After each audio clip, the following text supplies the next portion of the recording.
Dan waktu itu bentuknya tidak seperti NKRI sekarang. Jadi waktu itu ada kepala negara, ada kepala pemerintahan. Jadi Hayam Wuruk itu raja atau kepala negara, Gajah Mada itu perdana menteri atau kepala pemerintahan. Dan itu jauh lebih modern, luar biasa jauh lebih modern dibanding NKRI yang kepala negara sama kepala pemerintahan dirangkap. Jadi di Indonesia ini Tuhan sama manusia jadi satu. Yang ngawasi sama yang diawasi menjadi satu lembaga. KPK itu lembaga pemerintah, maka yang melantik adalah presiden. Padahal presiden adalah orang nomor satu yang harus diawasi oleh KPK. Lah terus ya apa caranya KPK ngawasi wong dhek sing nglantik?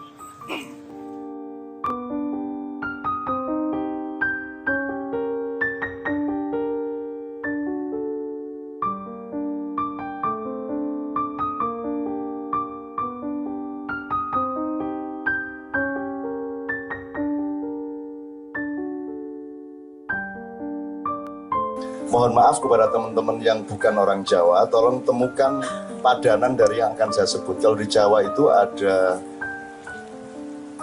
lagu anak-anak, dolanan anak-anak itu dayoe teko tau ya. Dayoe teko artinya ada tamu datang. Terus beberno kloso. Ya, gelarne kroso, jadi artinya bahasa Indonesianya kita siapkan, kita gelar tikar. Terus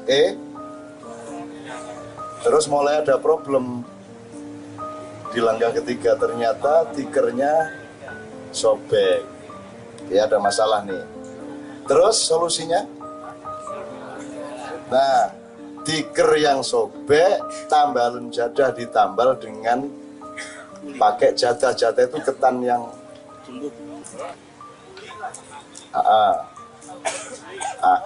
Oke, sampai di sini dulu. Menurut Anda ini solusinya masuk akal nggak ini? Tikar sobek kok ditambal sama jadah. Nanti di rumah baru Anda, banyak nggak ini tikar-tikar sobek di dalam persoalan bangsa Indonesia yang solusinya adalah ditambal jadah? Apa kedelai, apa bulog, apa berambang, bawang, apa caleg, apa segala macam, kan itu sudah benar gelar tikar, ternyata tikarnya sobek, ternyata solusinya adalah tambalan jadah. Sekarang kembali ke yang mikro, kalau tikar Anda kasih jadah untuk nambal sobeknya, terus tamunya gimana dong? Tamunya tidak mau duduk, kalau duduk dia lengket, kalau lengket dengan celananya marah nggak dia sama tuan rumah? Berarti masalahnya tambah berapa? Jadi solusi yang tidak tepat akan menambah masalah. Mungkin bisa deret hitung, kelak bisa menjadi deret ukur. Jadi ini potensi konflik antar manusia, konflik sosial tumbuh ketika solusi tidak tepat. Itu terjadi di politik, ekonomi, atau apapun saja. Tikar sobek belum diatasi, tambah masalah, jadah sama celananya tamu kita, tamunya marah, dan seterusnya. Terus ternyata jadahnya, nah kira-kira tamunya murah hati apa makin marah karena jadahnya busuk? Jadi celananya bukan hanya lengket, tapi juga berbau busuk karena jadahnya mambu. Jadi berapa masalahnya Mas Iswan sudah? Sudah lebih dari 4. Anda kalau punya daya asosiasi kan ini sudah langsung ingat macam-macam ini. Bagaimana cara presiden mengatasi masalah? Itu biaya tiga ijadah. Ya, ini tolong pakai imajinasi ya sekarang. Anda harus punya kecerdasan sosial, kecerdasan politik, kecerdasan budaya, agar supaya setiap idiom seperti ini bisa langsung Anda asosiasikan. Dan ini nggak perlu sekolah. Makin Anda sekolah, makin tidak punya imajinasi. Ya. Jadi Anda harus jadi orang yang merdeka. Kalau bahasa, mohon maaf, kalau bahasa tingginya di dalam bahasa Jawa namanya setik paningal. Sidik paningal itu penglihatan yang jernih. Puncaknya nanti namanya putus pameriksa. Putus pameriksa itu kalau dalam thariqat namanya ma'rifat. Jadi Anda melihat sesuatu itu sampai ke ufuknya secara sangat jelas. Dan di situ sidik itu berarti pasti, tidak. Jadi bukan Indonesia yang pasti tidak pasti, tetapi di KC tumbuh orang yang membangun dan mendidik penglihatan batinnya, pikirannya, penglihatan fisiknya agar memiliki sidik paningal itu. Paningal itu penglihatan, sidik itu ketepatan dan kejernihan. Puncaknya nanti putus pameriksa, artinya sudah sampai ke ufuk, ke batas akhir dari pengetahuan batin dan pengetahuan kosmologi, kosmosofi atau apapun istilahnya. Ya, kita terusin sekarang Hidayah teko.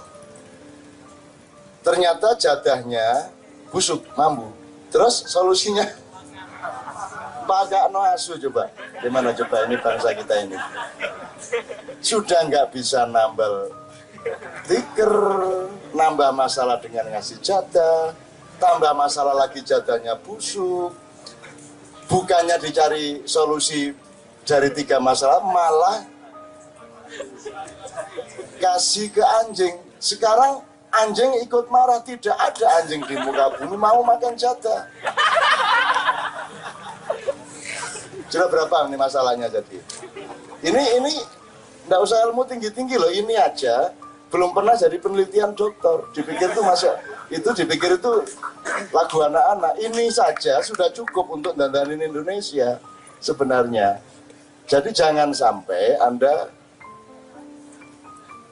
maju melangkah lebih lanjut sebelum meyakini kepastian bahwa solusi yang Anda lakukan sudah tepat. Perkara gagal lain masalah, tapi ketepatan itu nomor 1.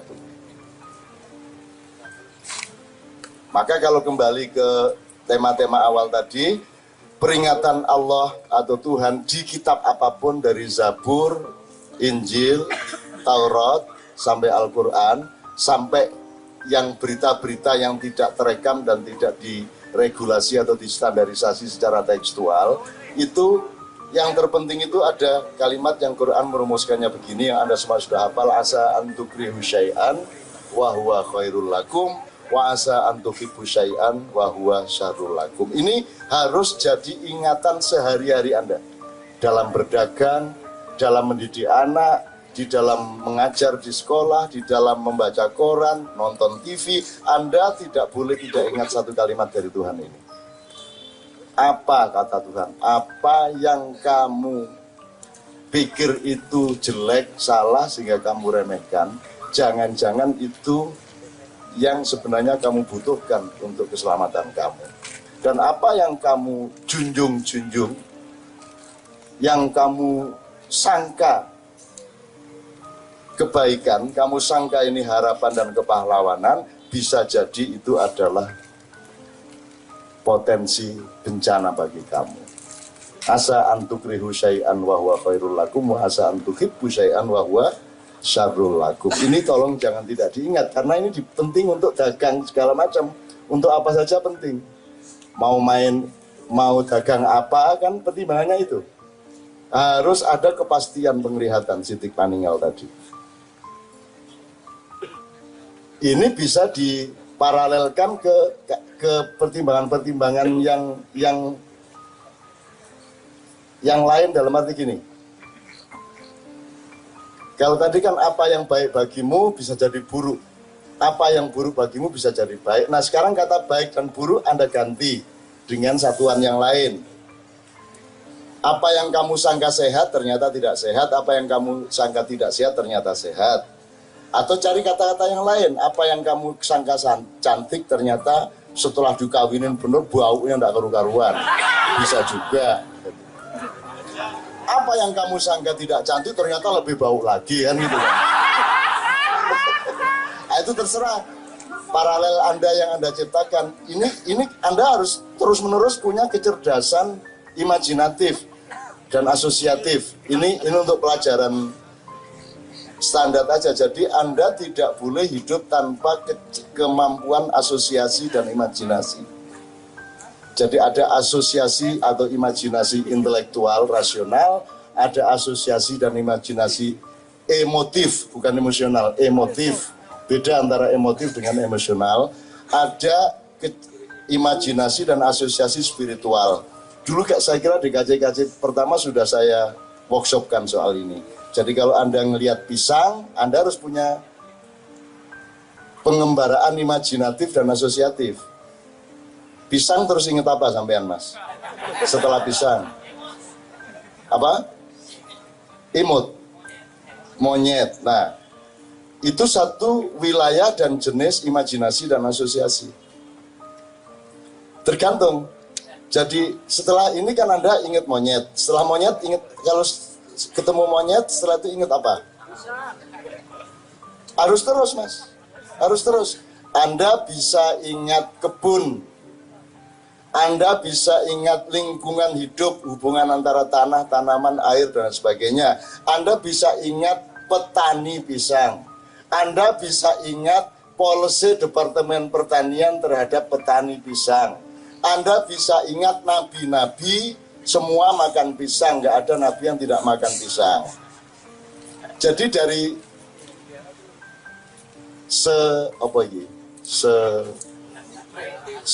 sebiji nek bijiku bunder, nah ini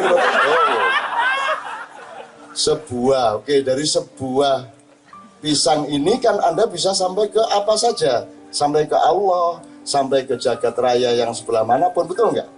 Nah ini jangan hilang, kemampuan seperti itu jangan hilang, karena di situ tuh berguna. Anda mau dagang berguna, mau jadi menteri berguna, orang sholat berguna. Sholat itu terus ingat apa? Yang disebut khusyuk itu, ini tolong ingatkan ya, tadi kita ngomong daya teko ya, ini saya belok dikit. Kalau Anda sholat itu yang disebut khusyuk itu di sininya ingat Tuhan toh, apa tidak ingat apa-apa atau ingat seluruh dunia? Yang mana yang khusyuk itu? Coba, kiai-kiai pernah ngomong gitu enggak? Enggak pernah toh, enggak pernah dianalisis. Pokoknya khusyuk itu kan kayaknya khusyuk, jadi ngene. Kayaknya, jadi parameternya kan kayaknya. Wong di TV sekarang bahasanya semua dikasih kata-kata terkesan. Dani setelah anaknya kecelakaan terkesan sedih. Gak terkesan, dasmu sedih temenan itu. Terkesan. Terkesan. Kok jadi itu yang disebut pasti tidak pasti, karena parameternya bukan hakul yakin, ainul yakin, tapi ketoke ya opo, terkesan bagaimana. Jadi fakta di Indonesia menurut media massa adalah kesannya bagaimana. Tidak penting itu gula atau tidak, yang penting manis. Jadi tidak penting ayam atau bukan, yang penting rasa ayam, kan begitu. Tidak penting presiden apa bukan, yang penting rasanya kok itu presiden. Nendelok tindakannya kok duduk, tapi kok terkesan presiden ya dia, kan gitu. Dan itu sudah cukup menjadi parameter. Tidak perlu harus real presiden berdasarkan pemahaman ilmu, betul enggak? Oke.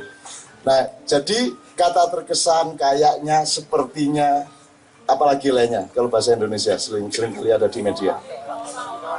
Seolah-olah, bukan seolah-olah, ini tampaknya. Maka industri kosmetik sangat laku, karena yang terpenting bukan orang itu cantik atau tidak, tapi tampak cantik atau tidak. Betul enggak? Betul enggak?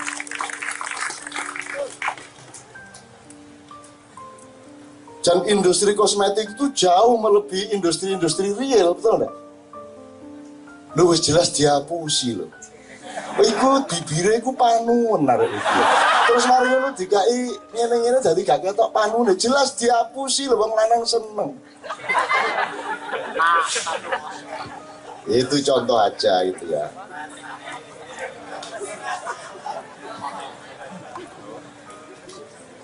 Makanya kontroversi mengenai miswet itu monggo-monggo saja. Kalau saya itu gini loh, kalau pakai bikini itu menjadi jelas pahanya panun apa tidak. Tapi meskipun dia pakai bikini, dan di sini nanti tidak pakai ya. Kalau dia pakai bikini, Yang jelas tidak sakit panu kan cuman yang tidak ditutupin pahanya sampai ke bawah. Tapi yang ditutupin kan belum tentu tidak sakit panu. Dan itu nanti tetap bisa lolos menjadi Miss World. Padahal jurinya tidak tahu bahwa di sininya belang. Jadi kalau bikin Miss World menurut saya harus telanjang bulat. Supaya jelas. Kalau enggak ditipu sama peserta-pesertanya. Ketok rek bokonge mbok. Bempere kaya ngono iku lho. Gak ero nek janjane iku belang. Nah sekarang bagaimana membuktikan tidak belang? Kalau saya tidak akan mengakui ada Miss World. Kenapa? Mana buktinya dia tidak belang? Ayo coba buktikan. Mboten cak, terus buka ini.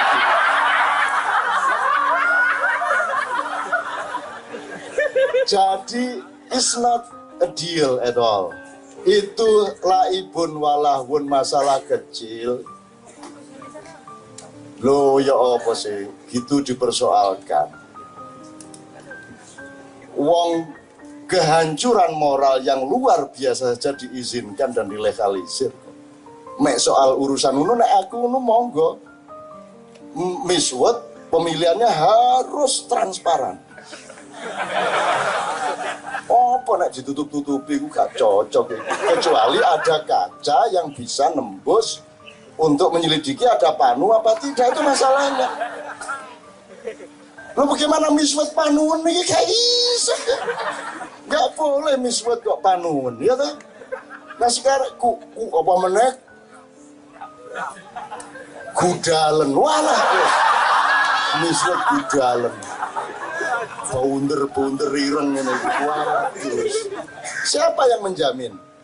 Jangankan Indonesia, Miss World saja, nanti kalau sudah ada Miss World-nya, itu tidak pasti dia tidak gudalen. Nah, jadi sudahlah, itu semua masalah kecil dan jangan menjadi urusan-urusan besar di dalam hati dan pikiran Anda. Dunia jauh lebih rusak daripada itu semua. Sama dengan ketika Inul diributkan dulu. Saya pas di Kairo ditelepon oleh Kompas diminta untuk nulis, terus saya nulis pantat Inul adalah wajah kita semua. Itu ya, masih ingat tulisan itu ya. Saya ingin mengatakan kok kayak kita ini orang alim semua. Tiba-tiba ada Inul gini-gini terus kita terganggu banget, padahal bentino yang ngono luar-luar itu. Oh tambah nemen loh, nah Inul masih lumayan belakangnya, liane ngarepe. Kok kayak kita ini alim, nggak pernah buka aurat gitu loh, seolah-olah situasinya itu. Padahal ya dipletrek-pletrek no. Kadang dileponi botol barang.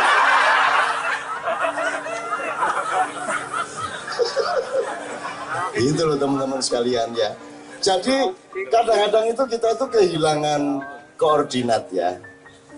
So, kehilangan koordinat itu maksud saya kita tidak berada pada perspektif yang bukan hanya luas, yang memang begitu adanya, sehingga ketika ada apa-apa kita mengetahui koordinatnya di mana. Setiap hal adalah close up di sini gitu loh. Jadi setiap segala sesuatu diurus. Kalau sudah ngurusin Miss World gitu. Kalau sudah ngurusin panu gitu. Kalau sudah ngomong hidung dia nggak inget mata, nggak inget pipi, nggak inget bibir gitu loh.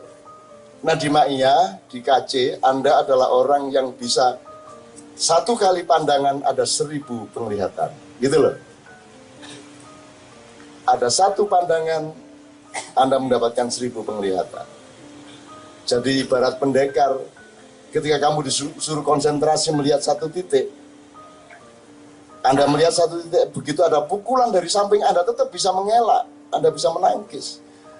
Karena pandangan ke satu titik itu kan sebuah tugas di tengah tugas yang lain, pandangan itu ke seluruh titik sesungguhnya. Matamu, meripatmu, alah, ya jangan matamu, ya. Bahasa lainnya apa ya? Ya matamu aja ini ya. Ganti apa meneh ya Mas ya. Memandang ke sana, tetapi perhatianmu tidak hanya ke sana, perhatianmu ke seluruh, dan meripatmu dibantu oleh saraf-saraf dan sensor-sensor yang lain, sehingga ketika ada tikaman dari belakang, kamu tetap bisa mengelak, ada lemparan dari samping, kamu tetap bisa menangkis. Itu namanya ilmu. Kalau satu titik tok, close up, tidak pakai titik itu namanya pengetahuan. Beda sama ilmu. Nah, universitas, sekolah nggak ngerti bedanya ilmu dengan pengetahuan. Makanya dicampur, mencari ilmu pengetahuan, kan begitu. Disangkanya ilmu sama pengetahuan itu satu jenis, lain. Lapar sama ndak makan tuh beda. Gitu Mas, ndak kawin sama kesepian tuh dua hal yang berbeda. Kesepian tuh efek dari tidak punya istri. Lapar itu efek daripada tidak makan. Tidak makan sama lapar berbeda. Ada orang tidak makan sengaja, tapi dia tidak lapar, bisa. Nah, kejelian dan detail-detail seperti ini mudah-mudahan berkembang dalam hidup Anda, karena nanti saya akan mendoakan Anda. Tapi kita teruskan dulu ya. Ini Miss Wood sudah ya. Pokoknya jangan percaya dia cantik bener karena belum terbukti. Intinya gitu ya. Belum terbukti bahwa pantatnya tidak panuan. Udah gitu aja. Kalau mereka tidak terima, buktikan. Siaran langsung seluruh televisi di detail, lo gak bangun lo gitu. Gak ruwet kaya ono opo di dunia iki wong kedian yo gatel kabeh. Oh alah rek yus gak opo-opo lah jenenge menungso. Makanya nanti saya akan ngomong mengenai ini waktu sedang apa dari view-nya langit gitu ya. Tapi tolong diingetin ya, ini momentum apa, ini sedang terjadi apa, dan Anda harus bagaimana dari sudut perspektif langit yang melihat bumi. Bukan hanya bumi melihat dirinya dan melihat langit. Tapi itu nanti kalau ada waktu. Nah sekarang kita teruskan. Asune mati. Anjingnya mati ini kan sudah masalah, toh? Jadi sudah 5 apa 6 tadi. Loh, solusinya dibuang di sungai, ini merusak lingkungan lagi ya. Kita sedang cuci-cuci pagi-pagi. Ada bangkai anjing lewat, ini konflik sosial lagi. Terus, ternyata kali ini banjir bisa. Ya toh? Terus buangan, loh, sudah kena banjir itu loh. Sudah kena banjir masih otaknya tuh nggak bekerja, tetap si anjing dibuang di pinggir sungai. Jadi begitulah Indonesia ini. Masalah demi masalah tidak pernah bisa diselesaikan. Bahkan satu masalah bisa menciptakan 3 masalah berikutnya, 3 masalah bisa menciptakan 9 masalah berikutnya, sehingga masalah-masalah kita ini sudah tamkinoyo ngopo. Kalau kata para penyair, misalnya Gunawan Muhammad, dingin tak tercatat di termometer. Oh, lah wes ah. Oh, gitu. Gunawan Muhammad sendiri tidak pernah membayangkan bahwa makna puisinya itu sampai seperti ini. Dingin tak tercatat di termometer, kan begitu. Ya toh? Jadi termometer itu wes nggak bisa mencatat tingkat dinginnya itu. Nah, jadi sekarang kita sudah deret ukur ini masalahnya. Sehingga kalau sudah deret ukur ini percepatannya ibarat musik sudah apa nih Ben? Kalau musik dengan speed tinggi itu sudah orang tidak bisa fokus lagi. Orang sudah tidak mengerti lagi. Sudah tidak punya pengendapan atau sublimasi untuk melihat masalah-masalah dengan jernih. Gitu loh. Kalau diterusin apa lagi Mas tadi? Eleno pinggir terus masuk pinggir dulunya. Saya Mas ya. Asune mati, buangan kali, kaline banjir, buangan pinggir terus, pinggire. Secara ilmu sudah cukup ya bahwa masalah kalau tidak diselesaikan akan seperti itu. Nah, supaya dipercepat, teman-teman KC menawarkan salah satu solusinya adalah kegagalan negosiasi Kresna dengan penguasa Astina menghasilkan kemarahan yang kemudian membuat dia menjadi juggernaut atau berdiri keramat tadi. Itu salah satu solusinya. Saya coba kasih bukan paralel tapi komparasi. Di Jogja sedang akan dipentaskan oleh rekonsiliasi semua seniman Jogja tanpa berkecualian, dari seluruh seniman, dari yang modern, tradisional, dari bidang apa saja, itu mementaskan satu pementasan yang ide dasarnya seperti Juggernaut ini, yaitu mencari solusi terhadap deret ukur permasalahan Indonesia. Akhirnya didiskusikan oleh mereka, terus mereka mengambil lakon wayang, karena wayang ini sebenarnya simbolisasi dari berbagai hal, baik karakter maupun jenis permasalahan dari umat manusia, terutama manusia Jawa dan Indonesia. Maka mereka memilih lakon Sumantri Sukosrono. Sumantri Sukosrono ini gini gampangannya, Sumantri itu tipe atau tipologi aktivis yang percaya bahwa dia bisa merubah keadaan melalui birokrasi. Jadi dia masuk, ada yang jadi wamen Buham, ada yang jadi staf ahli presiden, ada yang jadi dirjen tenaga kerja, ada yang pokoknya ini Sumantri. Jadi Sumantri itu tipe aktivis yang ingin merubah keadaan melalui birokrasi. Ada yang jadi anggota DPR, ada yang pokoknya ikut mainstream kekuasaan. Ini jenis Sumantri. Sementara Sukosrono itu adiknya, ya tak? Sukosrono tidak mau masuk birokrasi, dia ingin tetap mengambil jarak dari kekuasaan, dia ingin tetap jadi rakyat. Nah, ide dari teman-teman seniman Jogja itu adalah Sukosrono maupun Sumantri mulai harus merubah dirinya menjadi subjek yang tidak dikalahkan oleh tipuan-tipuan atau keterpesonaan dia terhadap keadaan. Jadi misalnya ada Sumantri Sujatmiko misalnya, jadi anggota DPR PDIP umpamanya gitu ya. Ada lagi Sumantri Indrayana, ya, ada lagi Sumantri ini, Sumantri itu, macam-macam lah ya. Nah itu kan lama-lama tidak lagi ingin merubah, lama-lama dia yang dirubah oleh keadaan, karena dia dibikin nikmat oleh keadaan itu. Nah sarannya dari Jogja adalah mereka harus berhijrah, membangun dirinya kembali. Saya nanti omongkan bagaimana faktanya Sumantri Sukosrono, tapi sebelumnya landasan pemikiran mereka adalah bahwa bangsa Indonesia ini sudah tidak pernah lagi menjadi subjek sejarah sejak gagalnya pengaturan-pengaturan kenegaraan dan kebangsaan pasca Mojopahit. Ini versinya banyak, tapi intinya kalau versi saya adalah setelah Mojopahit, Mojopahit itu sebenarnya ditransformasikan menjadi Demak. Mojopahit itu negara persemakmuran, ya, bukan negara kesatuan. Jadi di Mojopahit tidak ada upeti, ya. Kalau NKRI kan pakai upeti, bukan pajak. Upeti tidak sama dengan pajak.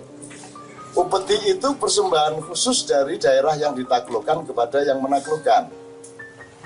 Jadi kalau sekarang ini kan lebih dari upeti, ini kerajaan Republik Indonesia ini melebihi kerajaan-kerajaan yang kejam. Jadi misalnya kabupaten Anda punya tambang uranium atau tambang minyak atau tambang apa, Pak Ju, berapa persen dapatnya kabupaten itu? 3%. Jadi kalau kabupatenmu punya uranium, nanti hasil uranium ini yang kamu miliki cuma 3%, yang 97% dibagi oleh pengusaha yang menggalinya dengan pemerintah pusat. Ini lebih daripada upeti. Dan kita menyangka ini adalah negara modern, kita menyangka ini negara yang demokratis, kita menyangka ini negaranya orang-orang yang beradab. Padahal tingkat upetinya bukan hanya setelah ada hasilnya baru kasih upeti, sebelum digali hasilnya pun sudah diundang-undangkan agar kasih upeti. Jadi ini sebodoh-bodohnya kekuasaan dan birokrasi yang pernah ada dalam sejarah.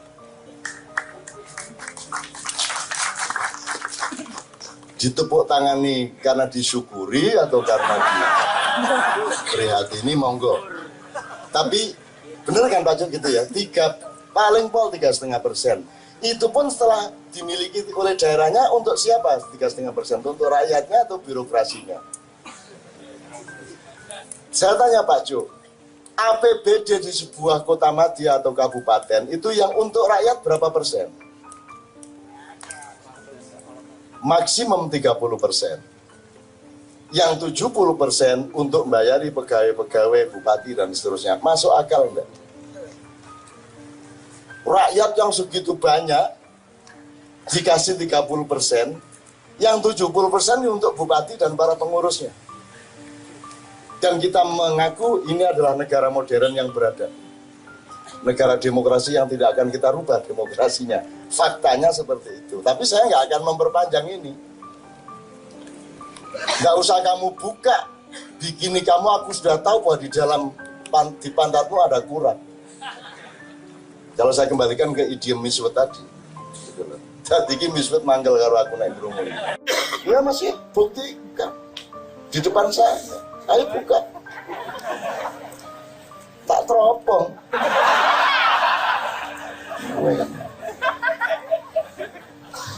Seneng kiai ini ya. Rusdi seneng ini. Menjadi tim juri untuk mendeteksi panu, mau enggak? Belum, seneng daftar kabar arek. Kula purun niki ahli panu kula niki. Oke ya, saya teruskan. Jadi gini, aduh ini panjang sih ceritanya, tapi intinya itu gini, transformasi dari Mojopahit ke Demak itu dipandu oleh Sunan Kalijogo yang hidupnya hampir 200 tahun. Tapi beliau dalam tanda petik sudah berhasil sebagai pelaku, tapi hasilnya atau outputnya tidak seperti yang beliau bayangkan. Jadi Demak itu juga persemakmuran. Jadi di Mojopahit dulu ada namanya upacara Kendi Emas. Kendi Emas itu gini, 35 hari sekali.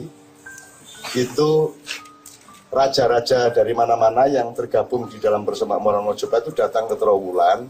Terus mereka melingkar. Terus Raja Mojopahit, Hayam Wuruk dan pengganti-penggantinya itu mengeluarkan kendi dari emas isinya air. Kemudian dipersilakan setiap raja itu minum, terakhir baru Raja Mojopahit yang minum. Dan waktu itu bentuknya tidak seperti NKRI sekarang. Jadi waktu itu ada kepala negara, ada kepala pemerintahan. Jadi Hayam Wuruk itu raja atau kepala negara, Gajah Mada itu Perdana Menteri atau kepala pemerintahan.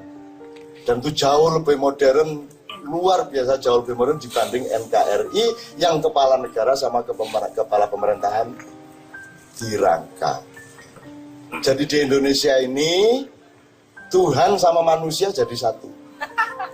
Yang ngawasi sama yang diawasi menjadi satu lembaga. KPK itu lembaga pemerintah, maka yang melantik adalah presiden. Padahal presiden adalah orang nomor satu yang harus diawasi oleh KPK. Lah terus ya apa caranya KPK ngawasi wong dhek sing nglantik? Dan mereka mengaku ini negara modern, negara demokratis, negara yang paling benar dan rasional. Itu yang digelisahkan oleh Jaggernaut tadi itu. Nah, kemudian ada konflik. Demak ada konflik antara Sunni dan Syiah. Misalnya yang Ahlu Sunnah wal Jamaah itu Joko Tingkir. Kalau yang Syiah itu Aryo Jipang atau Aryo Penangsang. Dengan segala tetek bengeknya. Kemudian ada pertentangan antara Islam Jawa dengan Jawa Islam atau Islam santri dengan Islam abangan. Itu. Ada konflik lagi antara kaum priayi yang merasa berhak meneruskan kerajaan Mojopahit tapi tidak mendapatkan haknya sehingga mereka bertentangan terus. Jadi ada multi konflik. Jadi bersilang-silang konfliknya, dan itu coba diatasi oleh Sunan Kalijogo dan diasisten oleh Sunan Kudus, tapi sampai akhir hayat beliau tidak berhasil. Padahal luar biasa yang dilakukan oleh Sunan Kalijogo. Metodenya sangat kultural, sangat arif, metodenya sangat taktis, sangat strategis, sangat tidak menyakiti, sangat memanusiakan, tapi toh gagal. Sampai akhirnya menjadi tanggung di masa Pajang, dan kemudian menjadi lebih buruk lagi di masa Mataram, karena Mataram bukan lagi negara persemakmuran, tetapi negara kesatuan Republik Mataram, NKRM, yang kelak menjadi NKRI.